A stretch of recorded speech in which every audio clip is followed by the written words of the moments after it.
the acting White House chief of staff today appeared to undercut the president's claim that there was no quid pro quo in the decision to withhold aid to Ukraine.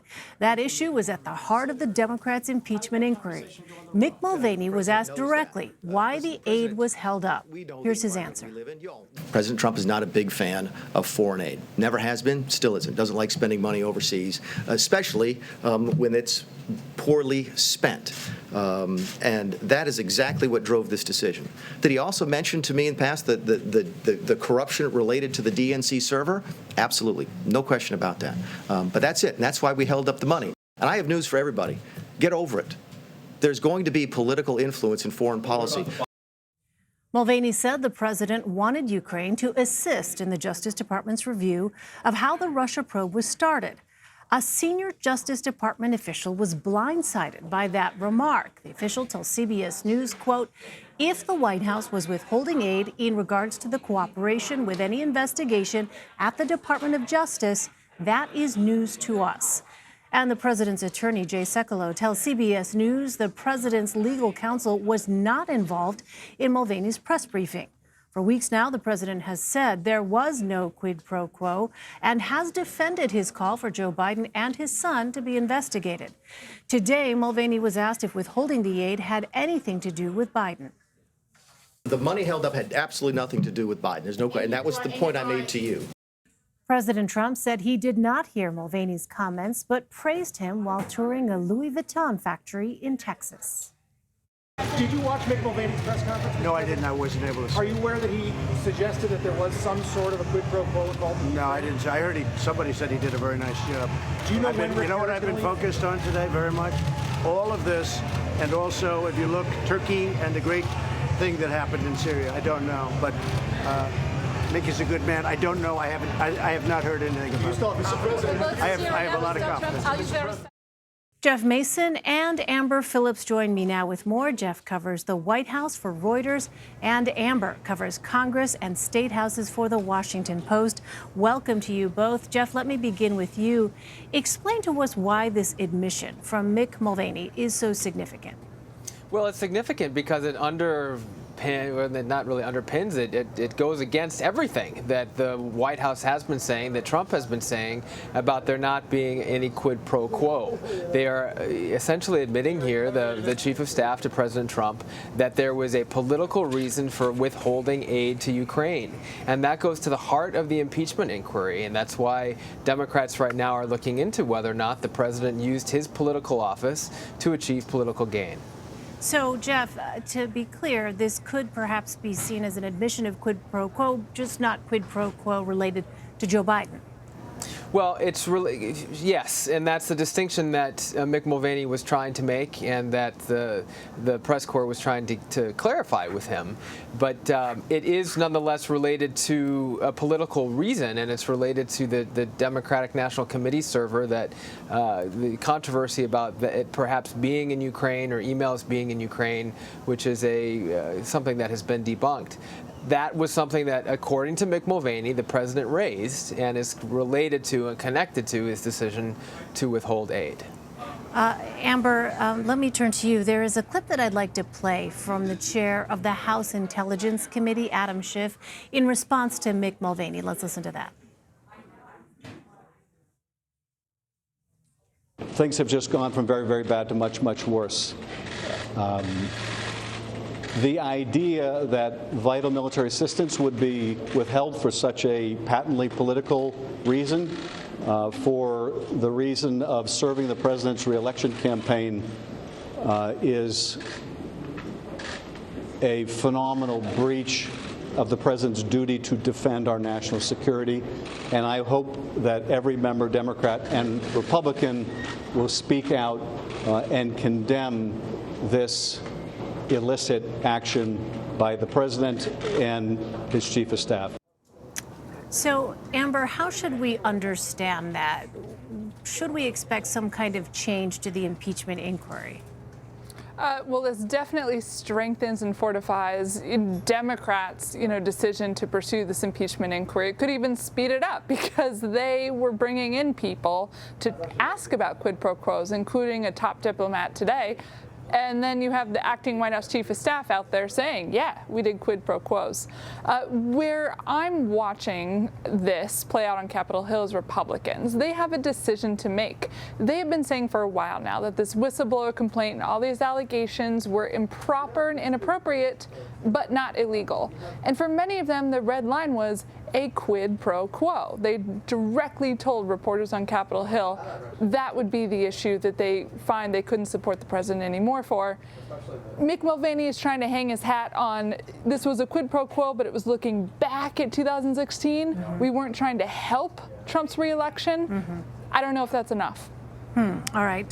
So, Jeff, before today, there have been questions about whether Mick Mulvaney could be effective in his role as chief of staff during this impeachment inquiry.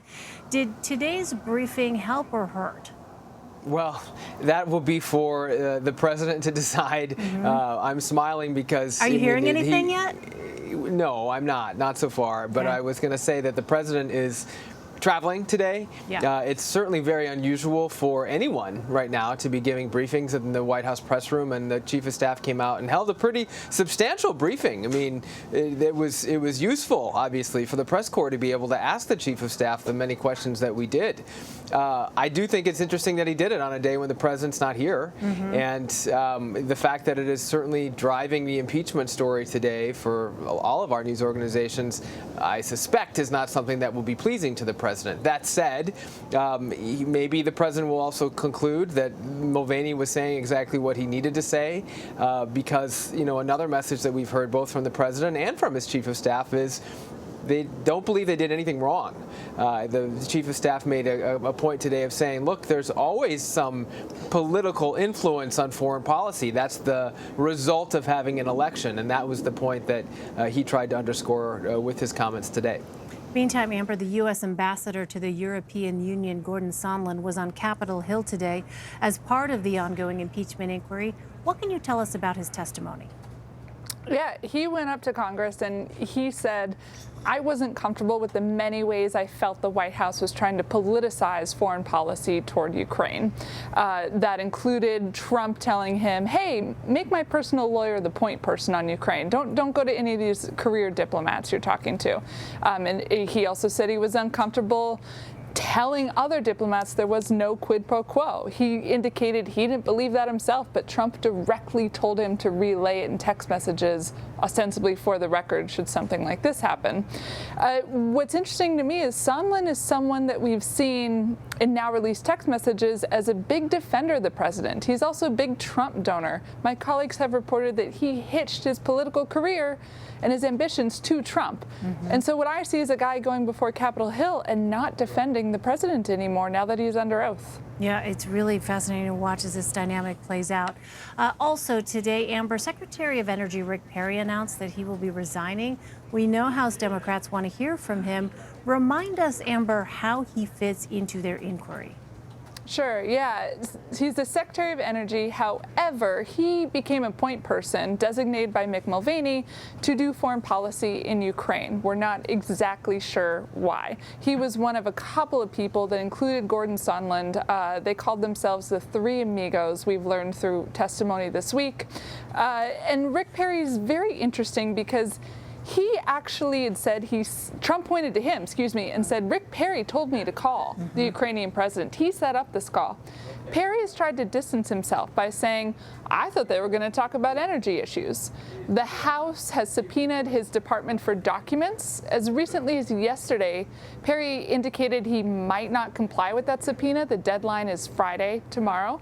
And then all of a sudden he resigns. We knew, he might be coming to the end of his tenure, but the fact that he resigned this week raises more eyebrows. Right, the timing of it certainly does. Let's turn now to the Syria ceasefire deal and bring in CBS News State Department and Foreign Affairs reporter Christina Ruffini.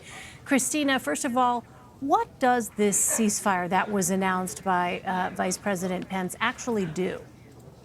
So there's a bit of a dispute whether or not we even want to call it a ceasefire. The Turks have said it's not a ceasefire, it's a pause. And a couple minutes ago, we got notice from a briefing that happened on Secretary Pompeo's plane, where senior State Department official, he's the special envoy to Syria, Jim Jeffries, said the reason they're not calling it a ceasefire is the actual document doesn't call it one either. It's a 120-hour pause in the Turkish military action. And what that's going to do, ostensibly, is allow the U.S. to help evacuate the YPG SDF forces, our Kurdish allies who helped us fight ISIS and are kind of stuck there. This is giving them cover and time to go south, so the Turks, so they can go south and the Turks will stop shooting at them as they do. Well, this temporary ceasefire set to last 120 hours. It's 5 days. What happens, Christina, after that period ends? That's what's really unclear, and it wasn't addressed by the Vice President or the Secretary of State or in any of these documents is, okay, you're giving the Kurds time to move out of the firing line of the Turks, but then where do they go? I mean, this area of Syria had until now been a relatively peaceful, calm, one of the few highlights of stability in a terribly war-torn area. Now all those people are being pushed out and pushed south. Well, there are people to the south, too, so where do they go? Do they end up running into territory that's controlled by the Syrian government? Do they end up striking more deals, which they've already done with the Russians, to hold some of these towns away from this 20-mile zone with the Turks? It's very unclear where this leaves the Kurds and whether they will have any kind of political capital or territorial homeland going forward after this ceasefire is finished. Well, Jeff, a Turkish official told Reuters that the government got, quote, exactly what we wanted from talks with the United States. Does the White House feel it got exactly what it wanted? Well, I think it wanted this ceasefire, what the vice president anyway is calling a ceasefire. They wanted to be able to show that they have a solution to offset all of the criticism that President Trump has faced, particularly from his own party, after making the decision that he did to pull the U.S. troops out of Syria. So whether or not they got everything they want, I'm not in a position to say, but certainly they're walking away from this feeling like it is a victory for them as well. And Amber, what are you hearing? What's been the reaction so far in Congress to this deal? Yeah, well, a day before the deal, it's notable that more than 100 House Republicans joined Democrats to condemn the U.S. pullout of troops in Syria. Today, right as this deal was being announced, some Republicans in the Senate actually blocked a similar vote from happening. They are sympathetic to Trump, that they just want to get out of the Middle East. However, this is notable. Senate Majority Leader Mitch McConnell said he's okay with not having a vote because he wants something even stronger condemning what's happening in Syria right now. This is all, and then I should add, Mitt Romney came to the Senate floor and gave a very stirring speech calling what the U.S. is doing a bloodstain on the nation. So I do not see that for the most part Republicans are feeling better about the situation in Syria after this deal. Let's turn to the G7 summit. Jeff, at that press briefing, Mick Mulvaney also announced that the next G7 summit will be held at President Trump's resort in Miami. Mulvaney told reporters that President Trump will not profit off the G7 because it will charge a, quote, market rate. Doesn't that imply that the resort will still make a profit off of the booking? Yeah, I mean, it's a good question, and those are questions that we're just going to have to keep answering. I think actually what he said was that the charge would be at cost. So the suggestion that he was making was not that it would be a market rate compared to other hotels, for example, in the area, but at a rate which just covers the cost of the resort. I see. So essentially breaking even on the deal is what he was suggesting. That's the suggestion, yes. And he also suggested that anyone who says this is going to help President Trump's brand as a businessman doesn't realize that the president doesn't need that help. The brand was already strong. However, it still puts the foreign leaders who would be coming to the G7 into sort of a tricky position because they will have to pay the bills. They'll have to pay for rooms, and the rooms will be at a resort property that is owned by their host, President Donald Trump. Many more questions, I'm sure, to be asked on that topic. Jeff Mason, Amber Phillips, Christina Ruffini, thanks to all of you. Really appreciate it.